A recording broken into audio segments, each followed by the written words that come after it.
Hello and welcome to our training session number 3, documenting children's learning and development, recording anecdotal observations, training session for early childhood educators. Great to have you on board for training session number 3. I see we have everybody in session. So before we get started, I would just like to remind you that we will be recording session this afternoon to protect the privacy of any children in the room. If we could keep them off camera while session is being recorded.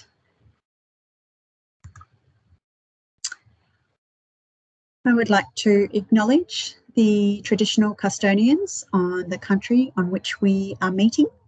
I acknowledge their continuing connection to land, sea and community. I am on Gunai country, Wurundjeri. I pay my respects to the elders, past, present and emerging. Welcome. So my name is Kate Hanley. I hold the required early childhood qualifications and over 25 years industry-specific experience. My early childhood education roles have included National Disability Insurance Scheme, NDIS agency training from the NDIA, disability program management and curriculum development, National Early Childhood Education leadership, and direct service management to be confident to deliver you this information today. I am passionate about high quality early childhood education and providing access and inclusion across rural and remote communities.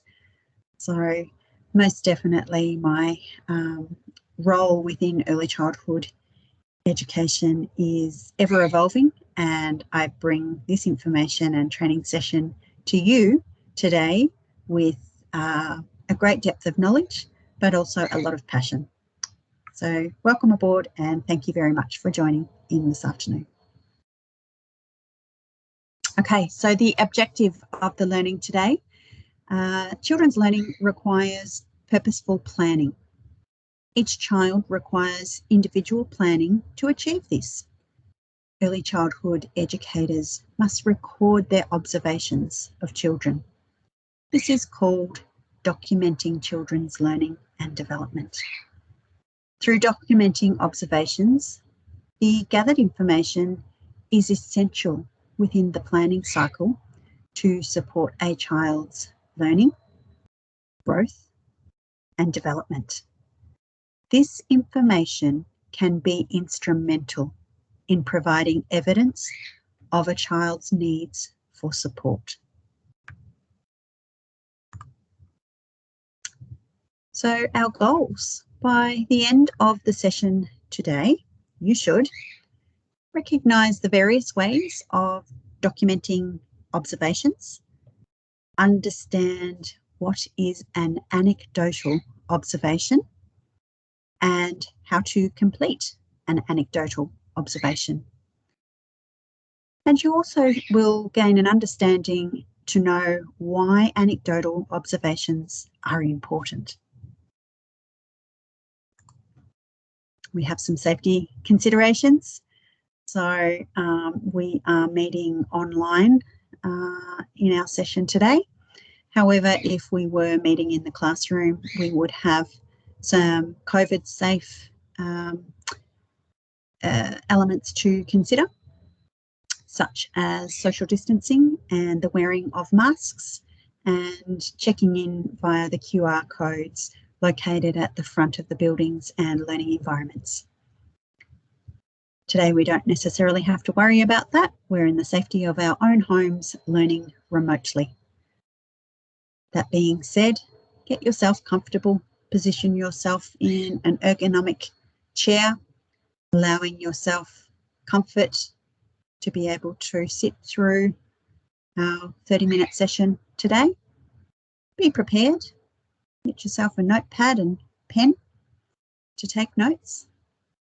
Remembering confidentiality, so remembering that we won't be discussing any specifics regarding any children or any details around observations for specific children.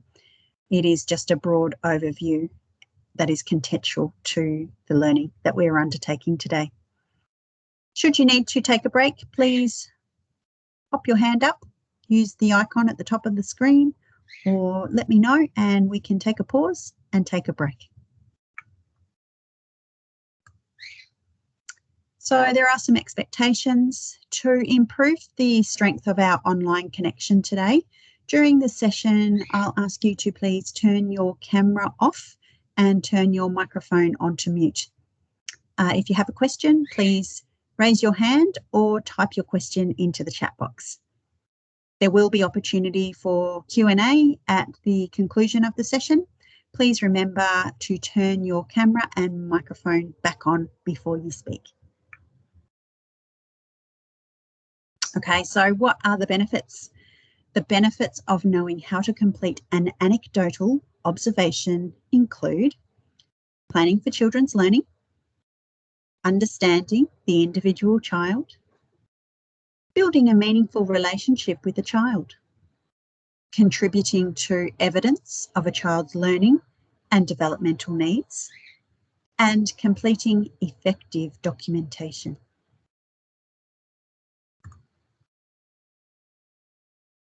The greatest sign of success for a teacher is to be able to say, the children are now working as if I did not exist. This is a quote by Maria Montessori, and I think it's really nice to be able to share that quote with you. It's something that gives us great satisfaction to know that our job is done when the work of a child is play.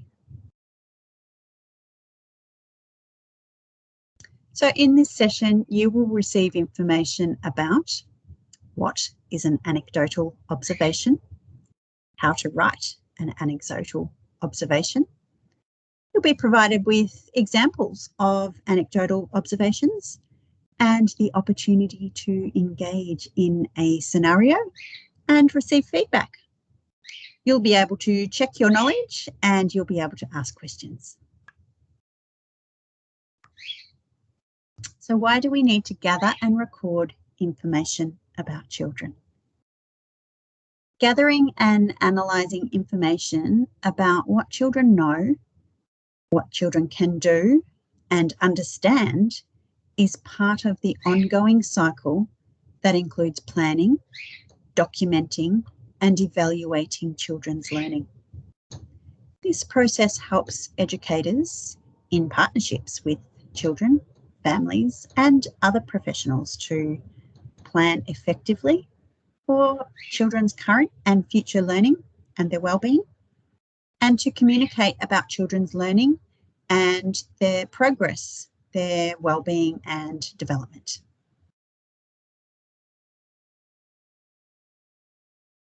It helps to determine the extent to which all children are progressing in their learning outcomes, and if not, what might be impeding their progress.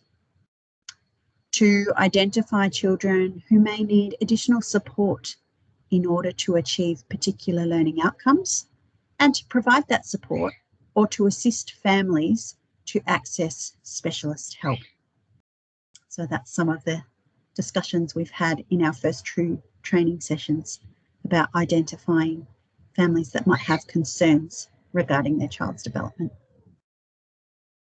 It also helps to evaluate the effectiveness of learning opportunities, our learning environments and experiences offered, and the approaches taken to enable children's learning and wellbeing.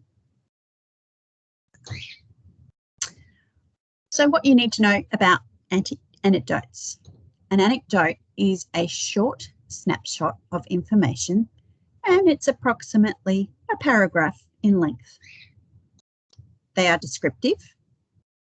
Anecdotal observations record the facts only. So you're recording what you see and what you hear. When an anecdote is read back, it creates a picture in the mind of the reader as to what happened. Anecdotal observations are written in the past tense. There are no personal opinions recorded, just the facts. A nice image. I wonder what information can be captured from an image just like this.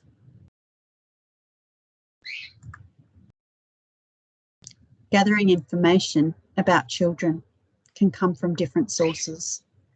So a primary source is formal observations of children, and this is through a variety of methods.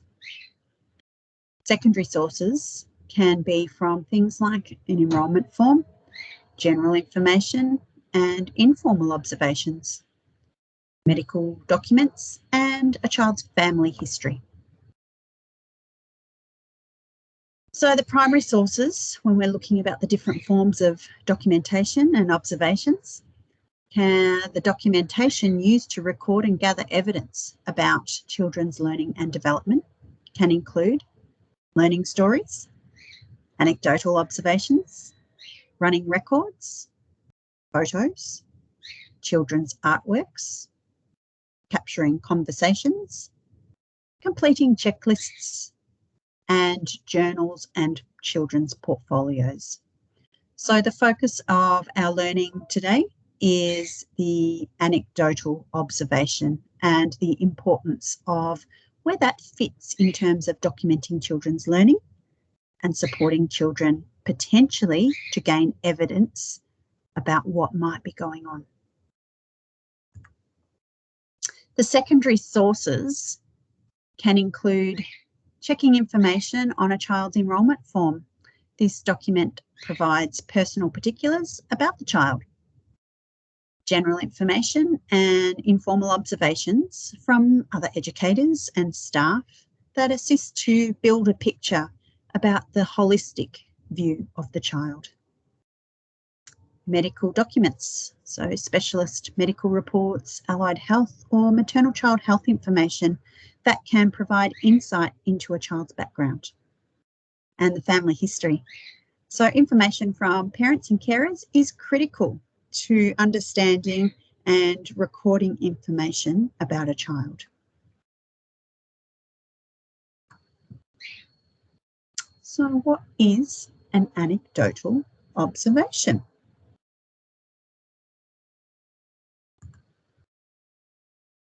Anecdotal observations record and provide a snapshot of a child or children.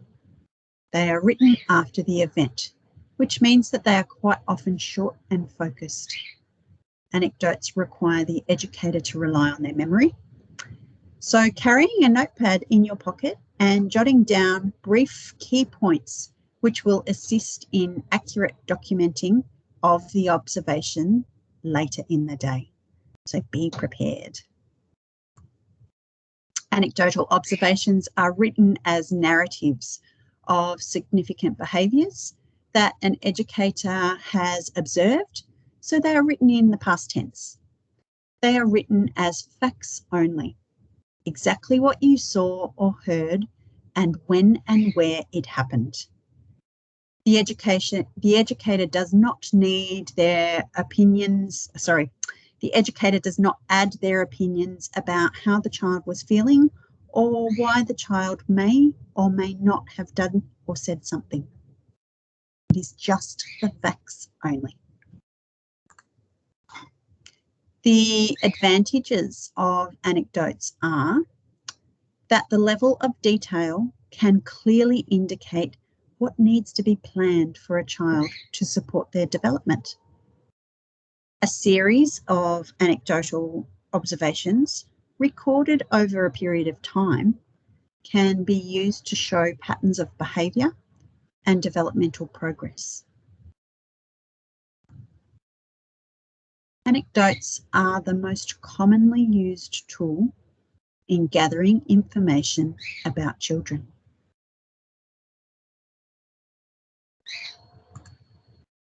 Okay, let's get started. How to set up an observation. So there are 6 key pieces of information that you need to record at the very beginning of your observation. So you need the child's name and initials. It's really important in this session to de-identify any specifics. So we're using initials. Often initials are best practice so that the information is de-identified and only relevant and specific to the group of people that are sharing that observation.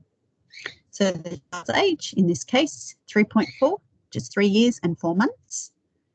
The date that the observation occurred, the exact time, so 10:05 a.m.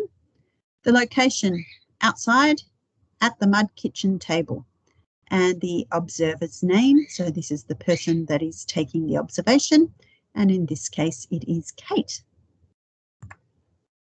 Okay, in your resource equipment provided in support of this training session, you were provided a template. So you've been provided 2 documents. So this first document is an example. This is a really good example for you to use to guide you around completing your own anecdotal observation. So refer to the anecdotal observation in your session resource kit. You've also been provided the template, which you can use when you complete your own observations, and we're going to do a practice of that very soon. So no opinions, no judgments, just the facts. So when observing young children, it is important to remember what an observation is. An observation does not include any bias or assessment. It is just the facts as they have unravelled. So what you saw or what you heard as it happened. So a non-biased example. Here we go. So we've got all of the important information that records the observation details at the start. And this is an example of a non-biased anecdotal observation.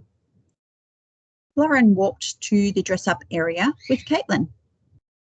Lauren chose a purple dress and blue high heels. After dressing herself, she stood in front of the mirror and smiled. She poked Caitlin on the arm and said, "Look, Kate, I am a princess." Okay. Let's take a look at an example of a bias. So this is the same observation, but written from a biased approach. Lauren happily walked to the dress up with Caitlin.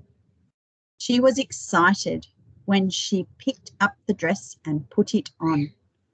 She put on shoes too. She liked what she saw in the mirror and said to Caitlin, "I am a princess." Can you see the difference?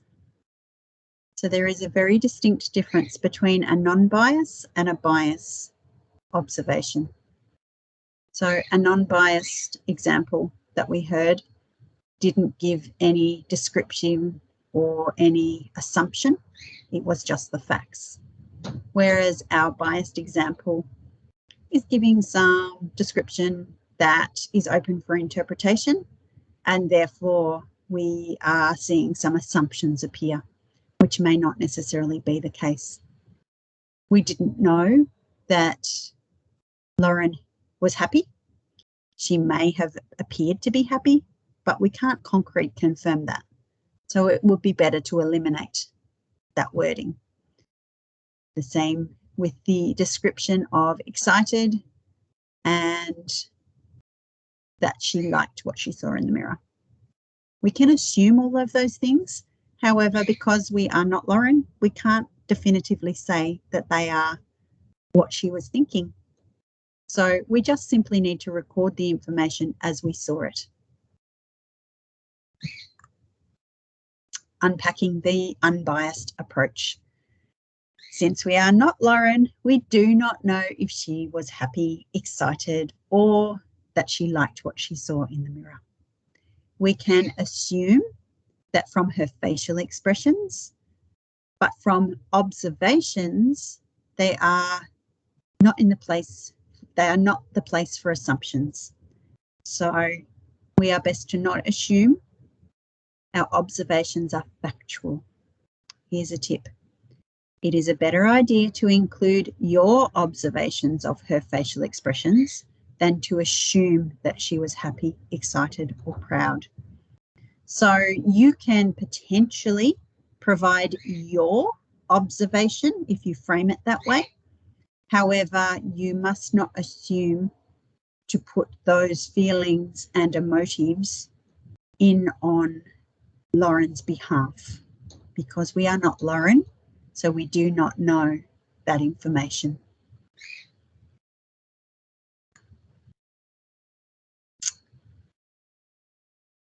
I'm hoping that you can perhaps start building a picture when you're looking at these images of an unbiased and biased approach. Imagery is always going to conjure up some assumption or some imagination, but for the purpose of anecdotal observation, it is critical that we only record what we have observed and how we have observed it. So when writing an anecdotal observation, we need to describe exactly what you see and hear. Do not summarize behavior or what you are observing. Use words conveying exactly what the child said and did. Record what the child did when playing or solving the problem, their interests, basically anything. Use specific language to describing what the child said and did during including facial expressions and the child's tone of voice. Avoid interruptions of the child's behaviour. So he put on a firefighter's hat and said, "Let's save someone." Or he looked towards the puzzle piece and then looked towards the puzzle. He put the puzzle piece on the puzzle and turned the piece until it fit. He took the puzzle piece out.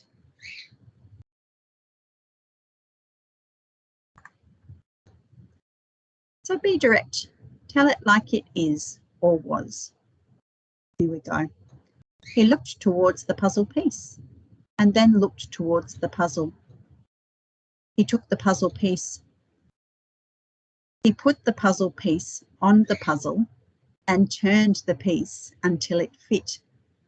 He took the puzzle piece out. Providing a series of exact accounts of information over time can provide great insight. Documentation is evidence that can become an important factor in reflecting on a child's development and assessment of their learning.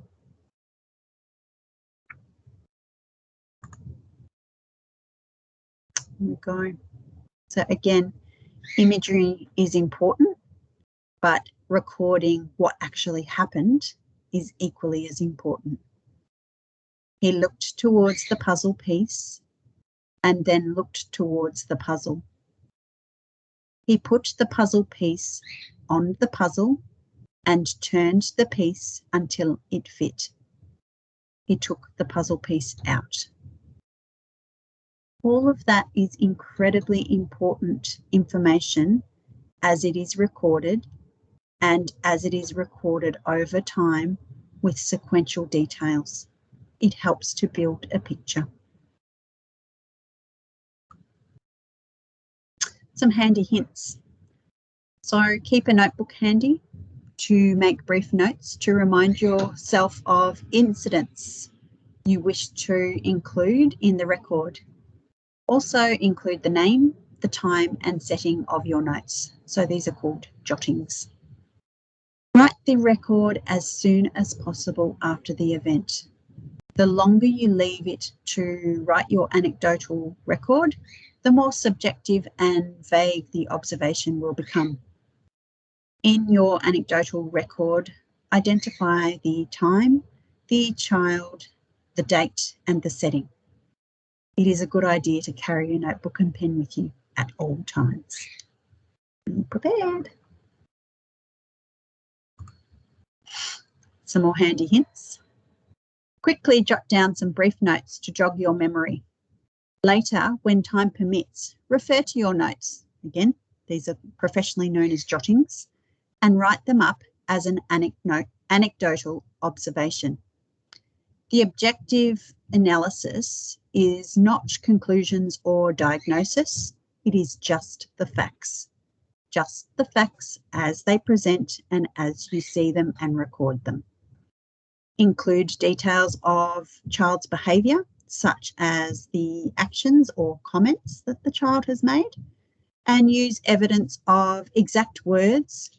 Record the language in the voice of the child. So the exact words and terminology that the child has used is exactly what you need to record. So don't interpret words or don't create longer words. You need to record the language as you have heard it, as the child has said it.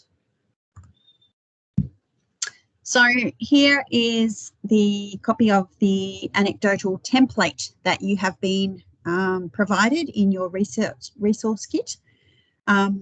So using the template provided in your session resources, take down your own anecdotal observation. So use the example provided to help guide you. So this is a Vimeo of a typical scenario in an outdoor yard in an early childhood setting. So it plays for 4 minutes and 16 seconds. And what I would like you to do is copy and paste the link into your browser, play the video, choose one child to observe. So there are as many children as you can see in the image. Just choose one and follow that child, take jottings, and from your jottings, write an anecdotal observation. So this will be done after session.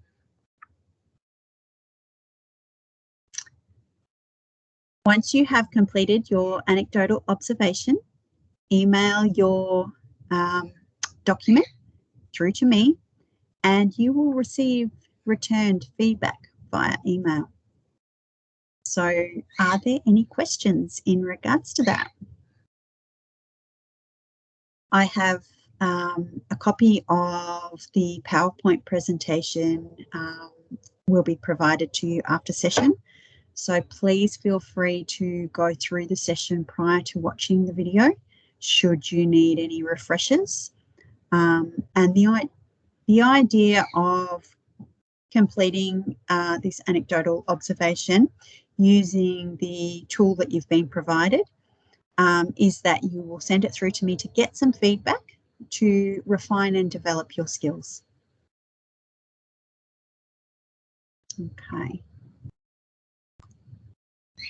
Okay, now time to get interactive. So please feel free to take your microphones off mute or click, use your hand up button or type into the chat box and let's check your knowledge. So when writing an anecdotal observation, educators should A, describe exactly what you see and hear. Do not summarise behaviour or what you are observing. B, use words conveying exactly what the child said and did. C, record what the child did when playing or solving a problem, their interests, basically anything. D, all of the above. I can see that you've already popped through D and you would be correct. All of the above. Okay, our next question, true or false? Anecdotes are the most commonly used tool when gathering information about children. Yes, that's right. That is true.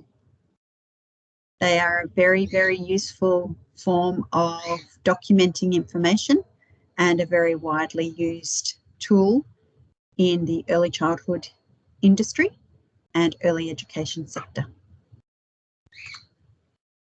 Which statement is incorrect? Okay, A, anecdotes require the educator to rely on their memory. B, anecdotes use words conveying exactly what the child said and did. C, anecdotal observations are written supported by educators' opinions and assumptions. Or D, anecdotal observations are written in past tense. C. Correct. C, you are all correct.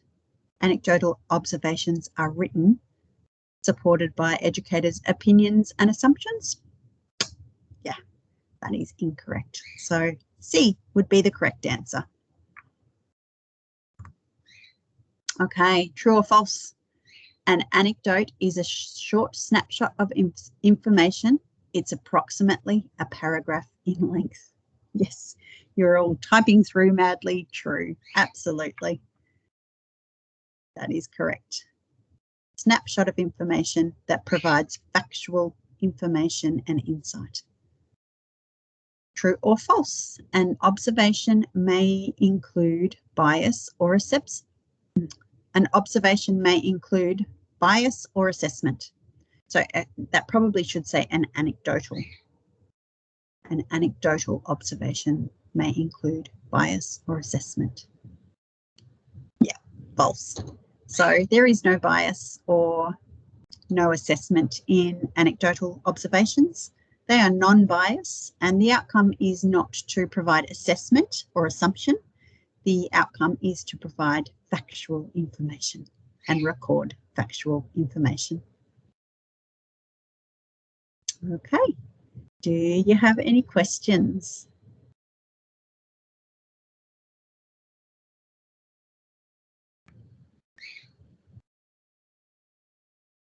Doesn't look like there are any questions from session this afternoon. It's been 3 sessions of learning, and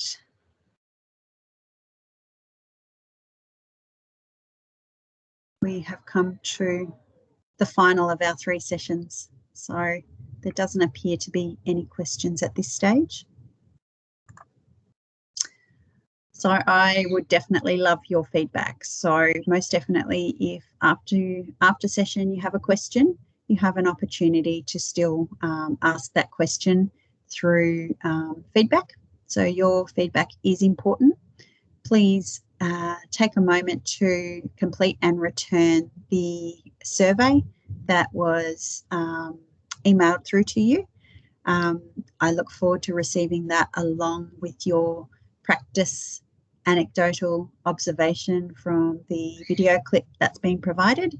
And I look forward to providing you feedback in regards to your attempt at completing an anecdotal observation. When dealing with children, there is a greater need for observing than of probing. And this again is a quote from the great Maria Montessori. So observing is absolutely important in terms of us capturing information to support children's growth, learning and development. My name is Kate Hanley, and I thank you very much for your engagement and participation in our 3-part series on understanding the early childhood, early intervention approach, on supporting families to complete a early childhood, early intervention supported referral, and in recording children's learning and development through observation and specifically anecdotal observation.